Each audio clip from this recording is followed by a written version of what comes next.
Radio Publique Africaine.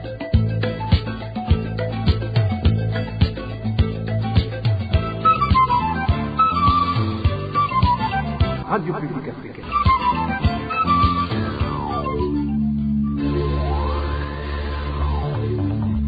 Ni umwanya w'amakuru mu Kirundi.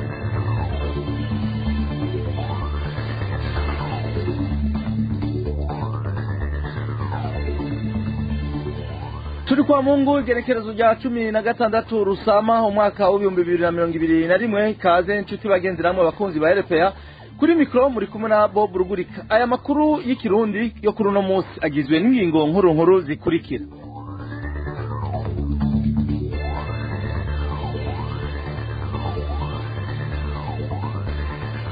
Hari umunyagihugu wo muri komine Buganda mu ntara ya Cibitoke yarayishwe arashwe n'umupolisi yari kumwe n'imbonerakure. Umuhisingo yoba yagize amatati y'amatongo cyane amatongo yaheruka gutindira. No mu ntara ya Kirundo hariho uwundi munyagihugu yarayishwe nawe nyene bikavuga yuko yoba yagize amatati y'amatongo. Abanyagihugu bo muri komine Mutimbuzi zone Gatumba batewe n'imyuzurira y'amazi babandanya gusaba gufashwa kuko ngo aho bahungiye atari imfashanyo y'amazi nta kindi bararonswa. Idonido y'aya makuru ni mukanya.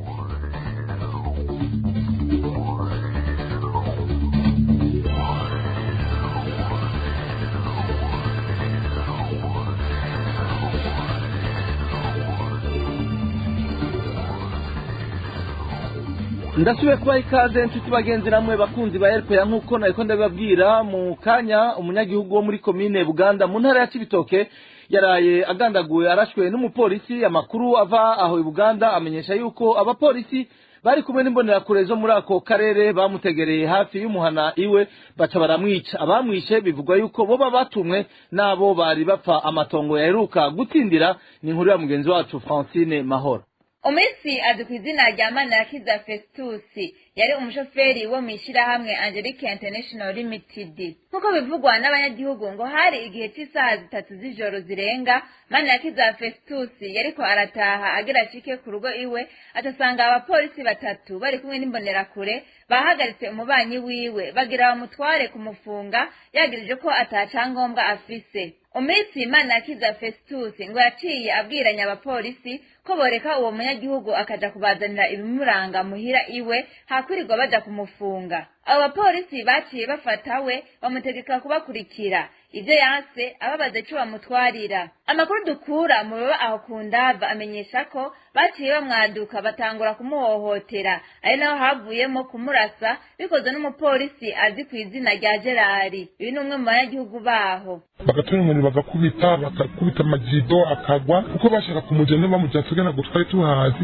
Umupolisi yacavuga ati ngomba ndasi ashamufata amagara atangura kuyakwega. Ginagiye mbona umupolisi yaluma hejuru mbona ararashe isoromenga zibiri. Uwo mupolisi acaraza acungara aramufata aramukwega. Umuhungu yagiye kumwikura. Amaze kumwikura acamubwira ati jewe aha ndakwica utaje tugende ndakura ndakwica kuko nashaka wewe nyene. Inyuma yaho abanyagihugu bo kundava bagerageje gutabara Manirakiza Festus.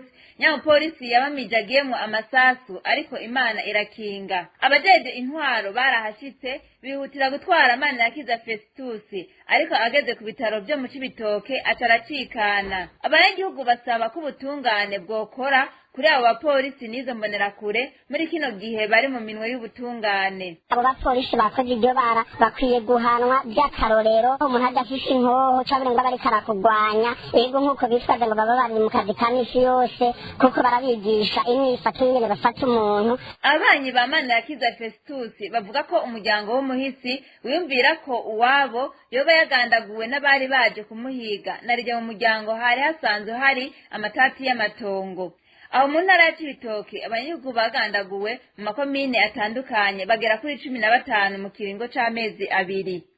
Tukivuga ibijanye n'umutekano hari umunyagihugu wo ku mutumba Kigoma muri komine Busoni mu ntara ya Kirundo nawe nyene yaraye yishwe atemagujwe imipanga mu mutwe n'abantu bataramenyekana. Umuhisi yitwa Dieudonne Nduwayezu yarafite imyaka 26. Amakuru ava muri komine Busoni avuga ko Dieudonne Nduwayezu yoba yazize amatati y'amatongo. Umuntu umwe akaba amaze gufatwa yafashwe mu gitondo cyo kuri w'Imana kumvo z'amatohoza. Mu buhinga bw'ivyuma batumirire amate mu kanya tubandanye n'ibijanye n'ubutungane.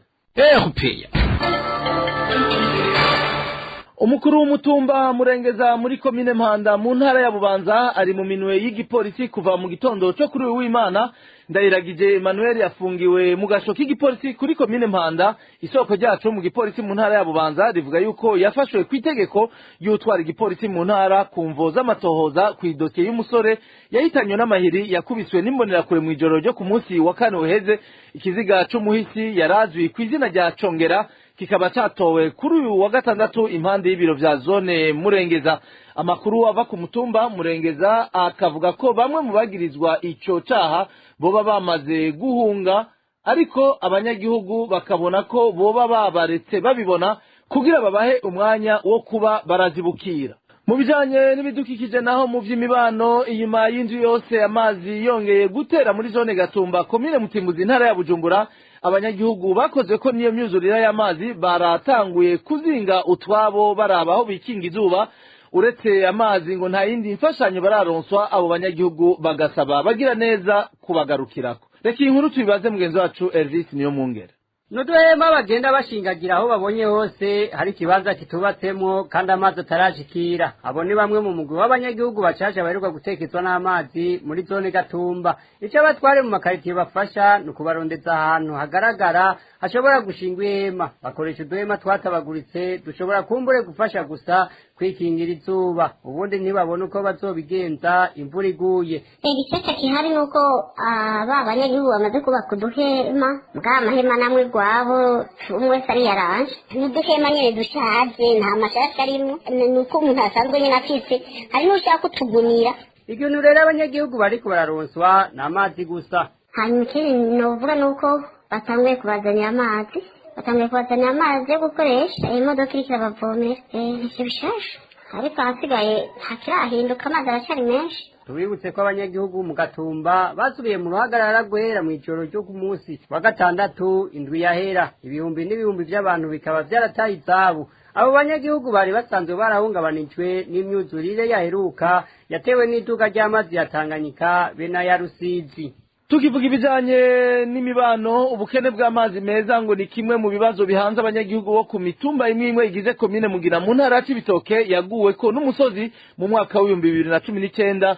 Muri kino gihe hari abatanguye gusubira mu mihana iwabo. Abo nabo bafise ikibazo c'amazi kuko ngo amazi ya Rusengo yahitanywe n'iyo misozi yahaguye haraheze umwaka n'igice ayo mazi adakora. Reka inkuru tubaze Eloge Kwizera. Imitumba ya Nyempundu, Gikomero na Rukombe yaguweko n'umusozi ku magenekezo ya 4 na 5 Kigarama umwaka w'2019. Ivyahitanye abantu batari bake n'amazu akabomoka. Haraheze amezi ashika kuri 6 hari abasubiye kuba kuri iyo mitumba. Abo nibo muri kino gihe bahanzwe n'ikibazo c'amazi. Uwo musozi wahitanye abantu n'amazu ngo waranasenyuye amazi ya Rusengo bahora bakoresha. Kuba ico gihe batunzwe n'amazi y'imvura. Mu gihe ikigegereje bafise impungenge yaho bagiye gukura amazi bakoresha. Barimutse barazi mugabo bakaba bafise agahinda n'ubwoba ingene bazohaba baho muri iki gihe cy'iki, aho hagiye kuza ikintu ry'amazi cyane rwose kuko bari basanzwe bifashisha amazi y'imvura. Ayo mazi y'imvura ngo niyo banywa, bakeneye ayo bakoresha ibindi baja kudaha ayo mu mwonga bita Gihuna na Nizibira, imyonga iri ku birometero bishika 5. Tubamenyeshe ko kuva abanyagihugu bahuye n'izo mpanuka byinshi mu byo leta yari yabemereye bijanye no kubafasha gushika ubu ntibiraja mu ngiro. Juti bagenzi namwe bakunzi ba RPA, aya makuru yacu yo kuri uno w'Imana agarukiye hano. Ndashimiye mwebwe mwese mwafashe akanya kanyu ko kudutega amatwi. Ndashimiye bagenzanje bo mu hinga bw'ivyuma nabo mu ruganda ukwegeranya makuru bakoze ibishoboka kugira ano makuru abashikire. Bo burugurikana yabashikirije nkabanda bashimiye. Ndabifuriza kubandanya mugira ibihe vyiza mu banyu no mu vyanyu. Tuzosubira ku munsi w'ejo nk'aya manga.